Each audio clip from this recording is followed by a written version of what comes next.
అందరూ హైడ్రా ఎఫెక్ట్ వల్ల హైదరాబాద్లో ఇన్వెస్ట్మెంట్ చేయాలంటే భయపడుతున్నారా? సో మీరు ఇన్వెస్ట్మెంట్ చేయడానికి ఇదే రైట్ టైం అండి. ముందు మీరు చూసుకోవాల్సింది ఫస్ట్ మ్యాపే ఓపెన్ చేయండి గూగుల్లో.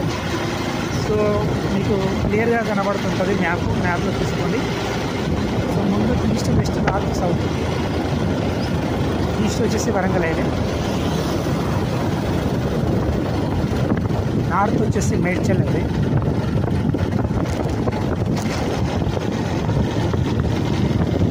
వెస్ట్ వచ్చేసి మీకు గచ్చిబౌలి, మాదాపూర్, కొండాపూర్,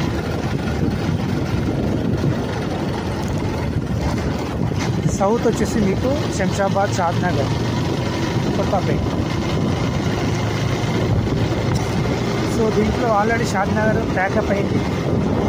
పటాన్ చెరువు, మాదాపూర్, కొండాపూర్, గచ్చిబౌలి ప్యాక్ అయిపోయింది.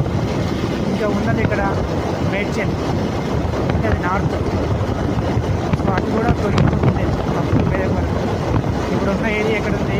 ఈస్ట్. ఈస్ట్ కూడా మీకు అదే పద్దెనిమిది కూడా తొలగిపోయింది.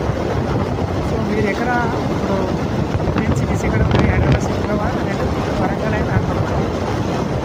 సో కేసీఆర్ ఉన్నప్పుడంతా ఇక్కడ డెవలప్ చేశాడు. సో అంతకుముందు ఉన్నటువంటి గవర్నమెంట్ అంతా అక్కడ యునైటెడ్ ఆంధ్రప్రదేశ్ ఉన్నప్పుడు శంషాబాద్ సైడ్ డెవలప్ చేశారు. ఇప్పుడు విజయవాడ హైవే కూడా డెవలప్ అయిపోయింది. So Medchal highway, Karimnagar highway ఒకటి ఉంది, వరంగల్ హైవే ఉంది. ఇక్కడ కొంచెం రీజనబుల్ రేట్లో మీకు అందుబాటులో ఉన్నాయి. ఇప్పుడు ప్రస్తుతానికి మీకు 5,000 గజము 6,000 గజం కావాలనుకుంటే ఆలేరు, జనగామ ఇక్కడికి వెళ్ళాలి.